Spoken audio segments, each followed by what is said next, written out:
Panas kita akan tampilkan kepada Anda dan juga saudara serta Mas Agus bagaimana soal pilihan presiden. Ini dia, kita lihat bersama pilihan presiden. Nah, ini dia hasilnya.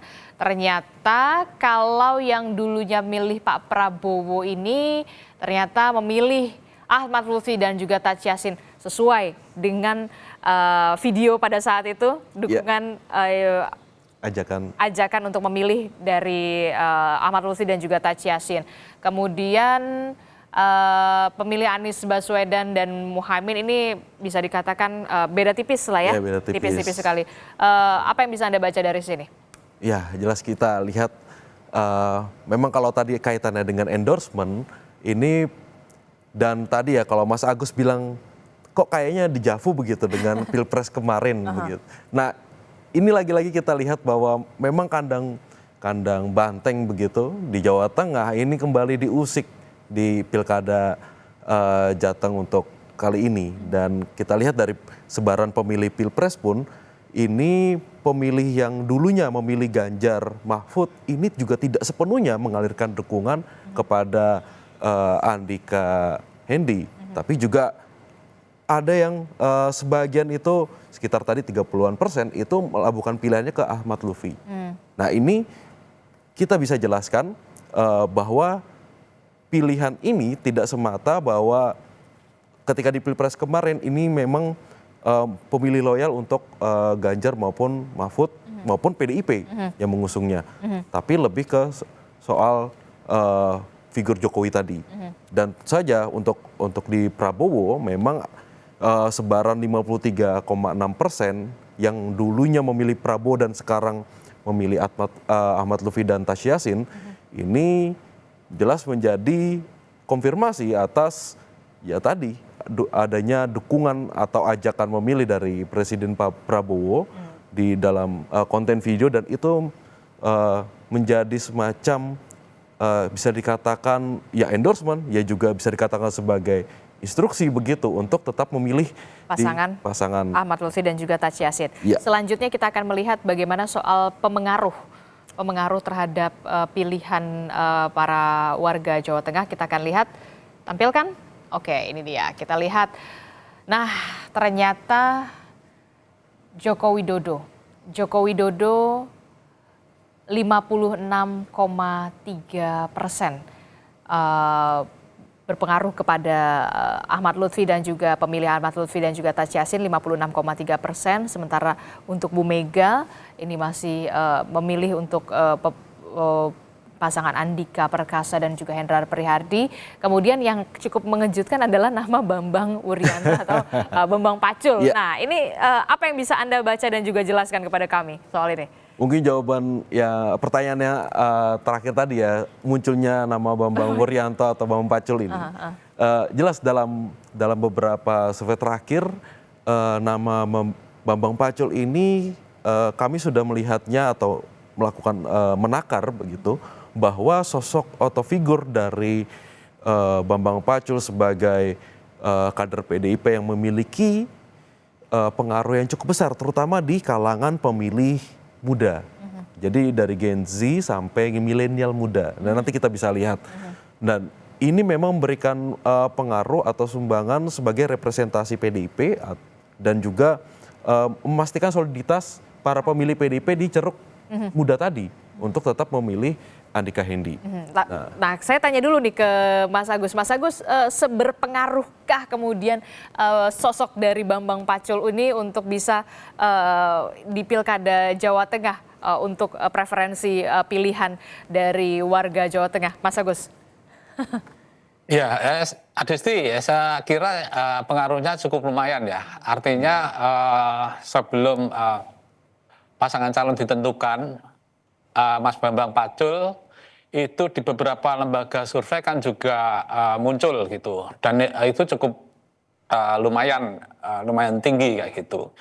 Itu yang pertama. Kedua, pengaruhnya di PDIP itu Bambang Pacul itu sangat kuat gitu. Artinya memang pemilih loyal PDIP di Jawa Tengah itu sudah sangat mengenal sosok Pak Bambang Pacul Dan kemudian mungkin dari situ banyak yang dari survei yang ada sebenarnya juga menginginkan justru Bambang Pacul yang juga bisa maju di gelaran pilkada.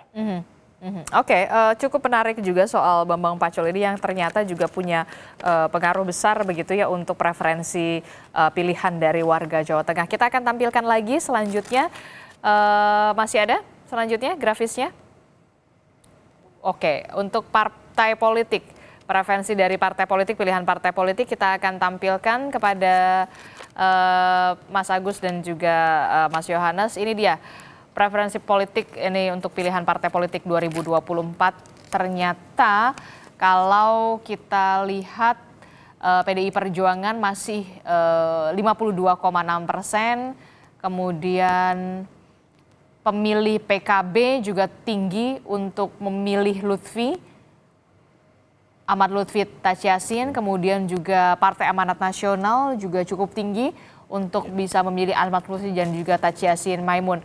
Tapi yang kemudian menarik adalah begini, PDI Perjuangan 52,6%, tapi masih ada 36,9% ternyata Mas Yohanes yang memilih Ahmad Lutfi dan juga Tachiasin Maimun di pilkada serentak. Ya, jelas dari sini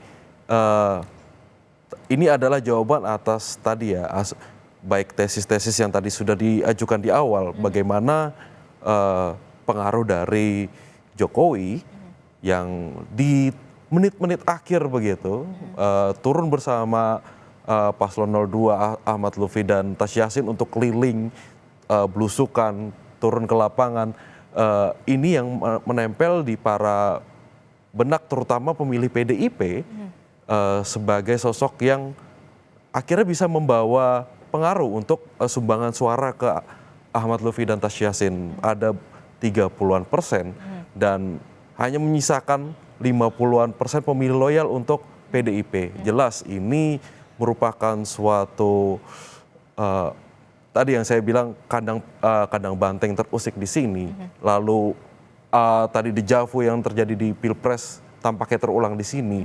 Masih ada residu-residu Pilpres yang kemudian kental terasa di Pilkada Jawa Tengah, betul? Ya jelas, karena memang figur Jokowi yang dalam persepsi masyarakat Jateng, karena kalau kita lihat dari alasan memilih dalam survei exit poll kami yang dilakukan kemarin juga, bahwa figur yang merakyat ini yang menjadi jadi pertimbangan pertama bagi para pemilih di Jateng untuk memilih kepala daerah mereka. Dan sosok figur itu. Sosok figur yang merakyat. Dan di sini Jokowi ini tentu masih mewakilkan sosok itu. Jadi, dan dilihat nih Pak Jokowi mendukung siapa, maka itulah yang akan dipersepsikan gitu, diasumsikan oleh para pemilih ini sebagai ya sosok yang merakyat juga. Jadi bisa dikatakan jadi manut dalam tanda kutip. Artinya begitu. Jadi ada rekomendasi dari Jokowi yang tadi memang ada pengaruh yang sangat besar. Ya jelas ini hasil kemarin sampai 59,3% itu ya itu merupakan suatu kita tidak bisa pungkiri bahwa di situ ada faktor-faktor endorsement di dalamnya. Namun kalau kita lihat di Andika dan Hendy 40,7%, ini juga merupakan suatu bisa dikatakan sebagai capaian tersendiri ya. Karena memang di tengah gempuran yang masih bisa bertahan, masih bisa menunjukkan sisi perlawanan dan walaupun memang dalam versi hitung cepat pasangan ini hanya mampu di sekitar angka 40-an%. Namun tentu saja kita masih harus menunggu dari hasil resmi penghitungan KPU. Kita masih terus menanti dan juga mengawal bagaimana hasil resmi dari penghitungan dari KPU, termasuk juga Mas Agus juga dan juga warga Jawa Tengah juga diminta untuk sabar dulu begitu ya, karena memang kita tetap harus menunggu dari pengumuman dan juga penghitungan resmi dari KPU. Walaupun memang kita sudah melihat banyak sekali hasil hitung cepat versi berbagai pihak begitu, salah satunya adalah Litbang Kompas. Terima kasih Mas Agus telah bergabung bersama kami, matur suwun, dan juga Mas Yohanes terima kasih. Terima kasih Bapak-bapak, sehat selalu. Assalamualaikum, selamat pagi.